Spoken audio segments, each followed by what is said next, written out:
G'day and welcome to another episode of Ian Smisson's Photography.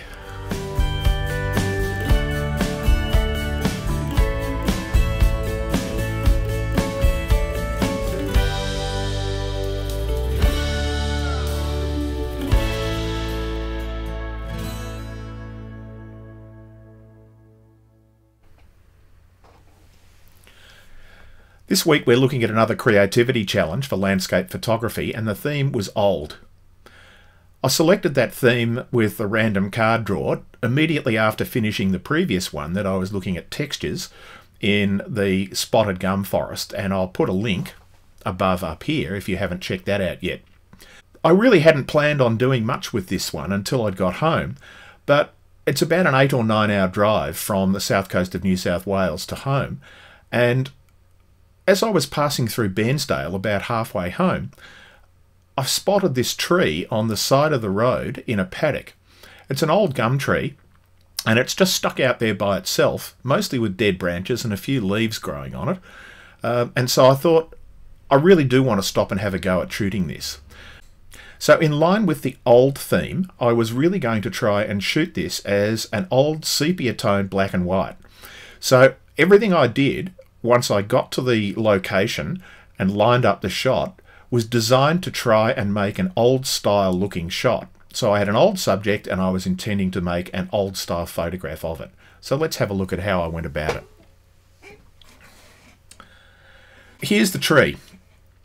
Once I got there, I got the tripod set up as low as I could get to get as much of this background out of the way from behind the tree. If I was standing up higher, I'd have more background and therefore less of the silhouette of the tree against the sky.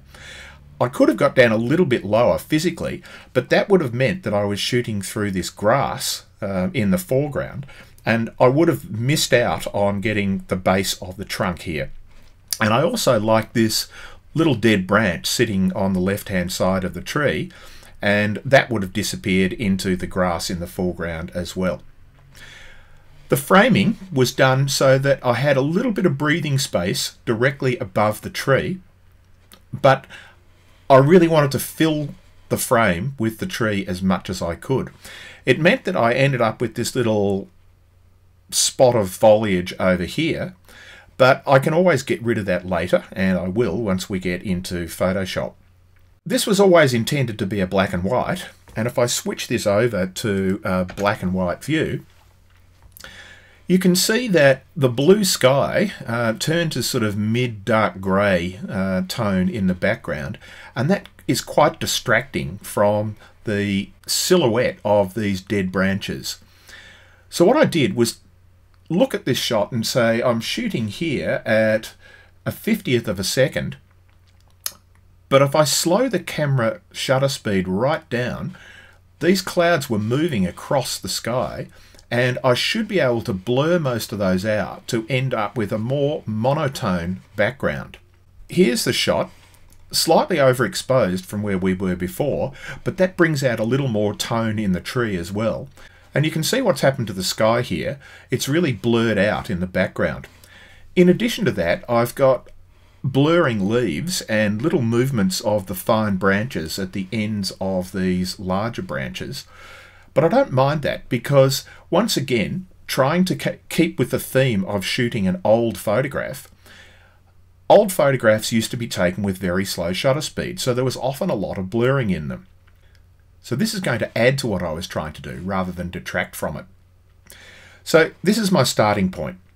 The first thing I do, as I do with all shots, is go to Lens Corrections, click on Remove Chromatic Aberration. Now the chromatic aberration in this case isn't going to make any difference because this is going to be a black and white shot, but I always do that anyway, and enable Profile Corrections. And that just removes a little bit of the vignetting, which I'll put it back on later, and it straightens up the horizon line just a little bit. I then go to the Basic tab, and the first thing I want to do is to pull the highlights down because they're just a little bit bright in the background, and I want to emphasize a little bit of the texture in those clouds. I also want to pull a little bit more of the texture in the bark on the tree out, so I'm going to push the shadows up a little bit In fact, quite a bit, up to about 50%. If I go any further, that ends up just being too bright and I lose the contrast between the branches and the sky in the background. So about 50%. I'm not going to change the whites at all because, as you can see here on the histogram, I'm currently bang up against the right hand side and I don't want to blow out the highlights at all, but I do want to push the blacks down a fair way to bring back the contrast in the bark in the tree and to bring back a little bit of the contrast between the green grass and the yellow grass here. Last thing is I'm going to push the clarity right up because I want to increase the local contrast. I'm not going to change the vibrance and the saturation because that's unnecessary, as this is going to end up being a black and white photo. So that's it in Lightroom. I'm now going to right click, edit in Photoshop. And here we are now in Photoshop. So the first thing I do is to clean up the edges and get rid of any of the rubbish that I can see around here because I don't want to do any further editing on things that I'm going to end up taking away. I want to get rid of it and make it as clean a shot as I can before I start doing any more editing. So I'm going to get rid of this by just putting another empty layer on it and clicking J on the keyboard, which gives me the spot healing brush, and I'm just going to brush over that and click there. That's got rid of that, and I'm going to shrink just by hitting the arrow key a little bit. I don't like this little white branch down here, it's a bit distracting, so that's gone. And I don't like this little bit here and that spot there and this spot here, these spots here. I think that's about it for the cleanup. I'm now going to merge those down into one layer, and I'm going to make a copy of that layer so that I can add some filters to it. You add a copy rather than putting the filters directly on the original so that I can then change the opacity of them if I want to, or if I mess it up I can just delete it and start again rather than having to go backwards. I'm going to go to the Nik collection and use the Color Efex Pro 4 filter, which is usually my standard starting point to set the contrast the way I want it. The Pro Contrast filter in the Nik collection is really good at creating additional contrast that takes you a lot of fiddling around to do if you're trying to do it manually. So if I set these, it always opens with where you were previously. I'm not worried about color cast. You can see if I slide that over, it's going to take the slight pink color cast out, but I don't care about that because it's going to end up being black and white.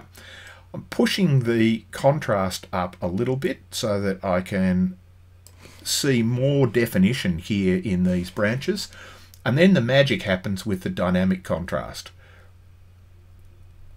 And that's created more contrast in the background, which gives me more detail in those clouds. Even though they're blurry, I do want a little bit of contrast between the almost white and the darker grey. I then will add another filter, and I'm going to use the detail extractor here.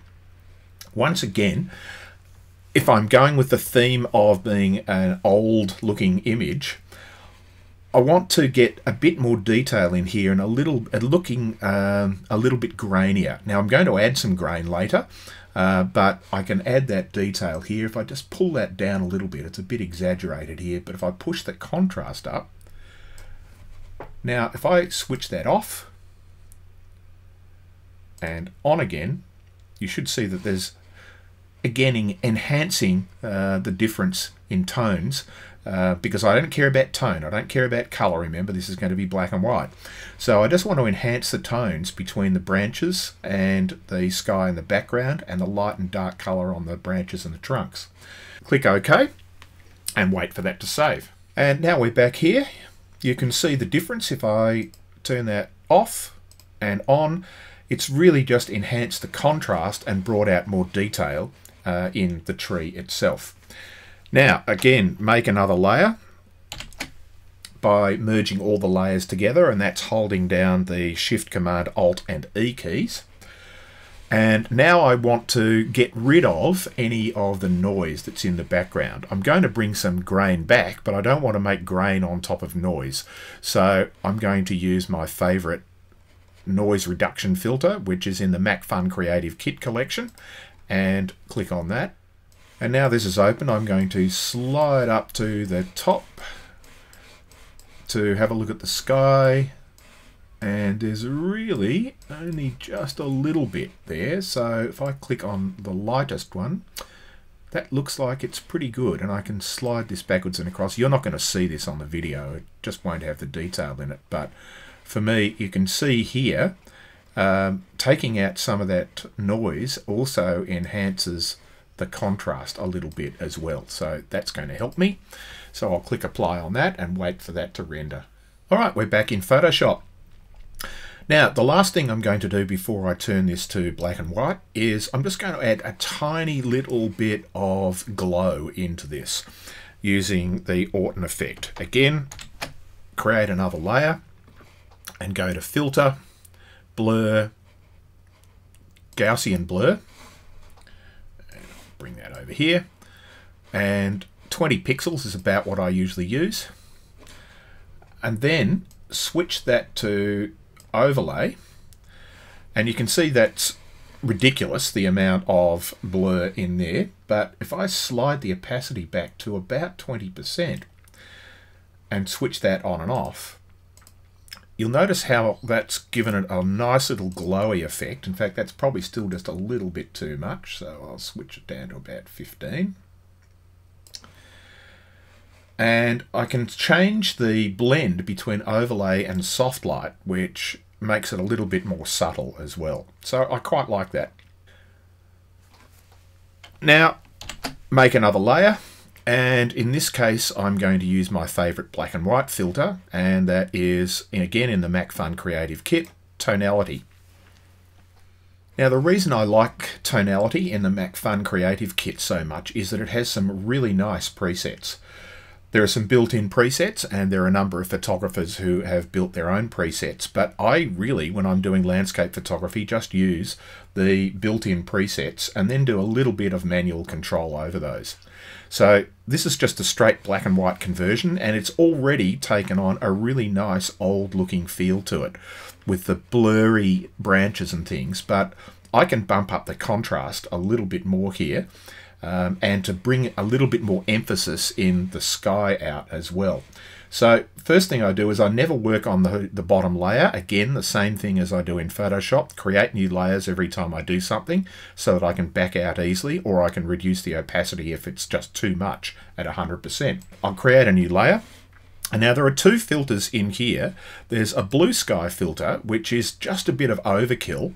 And there's a deep sky filter, which I quite like, and I just toggle backwards and forwards between those. Now, I think I'm going to use the blue sky because it retains more of the tonal range in the cloud in the background, but at 100% it's just too much. The sky is starting to get distracting rather than adding to the scene. So I'm going to slide the opacity back here until I'm happy with what the background looks like. And that looks pretty good. Now if I turn that on and off, you can see it's had very little effect on the tree itself, other than lightening up this area here, which is quite good, but it's made a great difference to the sky, so I like that. The next thing I do is add another layer, and I go to my favorite starting point. There's a filter in here called Silver Sands. And if I turn that on and off, it just adds a little bit of contrast. Again, a bit of overkill here. It's too much at 100%, but if I slide it back to about 50% and go on and off, again, I quite like that. Now, the last two things I'm going to do is I'm going to add a vignette to it. So I'm going to add another layer and slide down near the bottom to vignette. And if I just drop that to about 50, and the size of the vignette, I can just shuffle this backwards and forwards until I think it's about right. Shuffle the roundness, because this is obviously not a square. If it was a square image, then I could use it as 0% roundness, but it's a rectangle, so I change the roundness a bit. And I want to feather it a little bit as well, so the effect is greater on the outside than it is on the inside. And I can just turn that on and off, and you can see the difference that that's made. It's really concentrating the eye on here. It's a subtle change in the outside of the photograph with very little change in the middle, but it just focuses your eye in here. I still want to brighten this up just a little bit. I don't mind the branches out here being dark because that adds to the feel of the image where we've got these silhouetted sticks on the end of branches, but I do want to bring out more of the texture in here. At the moment it's just a little bit dark. I've added this last layer and I'm going to push the exposure up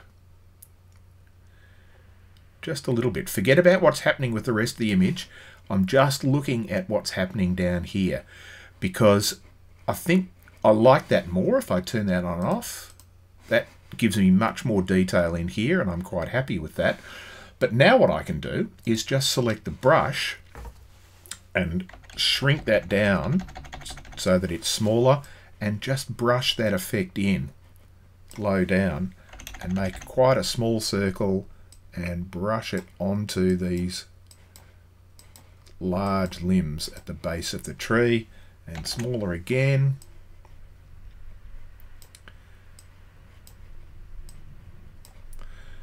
So that I'm keeping that detail in there.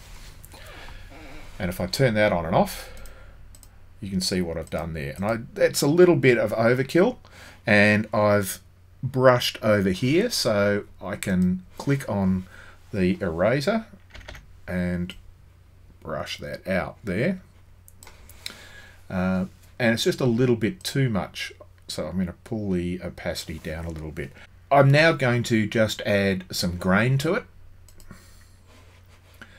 And if I slide down here, there's a grain filter in here as well. And I just slide that grain filter up until I get the effect that I'm looking for. That's a little too much. That's about right.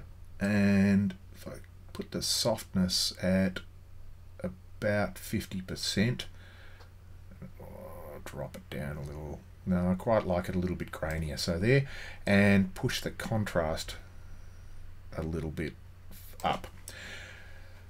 And the very last thing is sepia toning. Now, I've got my own sepia toning settings that I usually use in Lightroom, but there are some presets in here as well that are a useful starting point. So I'm just going to see what I can do. That's a very light tone. This one's much darker on the darks, but doesn't change the highlights much. That one I quite like. And I can bump the saturation up on the highlights a little bit and do the same thing on the shadows because I really like that tone. And so I'm happy with that. I'm just going to click apply. I'm now going to merge all those layers down to one. Normally I would keep them all if I wanted to come back and edit, but in this case, to make it quicker to save and a much smaller file, I merge them all down to one layer and then quit out of Photoshop and click save. So here we are back in Lightroom. So that's where we started. That's the longer exposure. And then that's the sepia toned black and white. So that's my old theme. So I hope you've enjoyed that video. There was no in the field video recording this time because I was really pushing it to try and get home to get the last ferry across from Sorrento to Queenscliff, which saves me about a 2-hour drive through traffic coming through Melbourne. So this was 5 minutes in the field and then a bit of fiddling around in Lightroom and Photoshop to process it to come up with an old looking image of an old looking tree. If you did enjoy this, please subscribe, like, hit the little bell if you want to be notified when you get more videos coming, and tell your friends. But remember, pixels are free, so get out there and shoot more. Bye.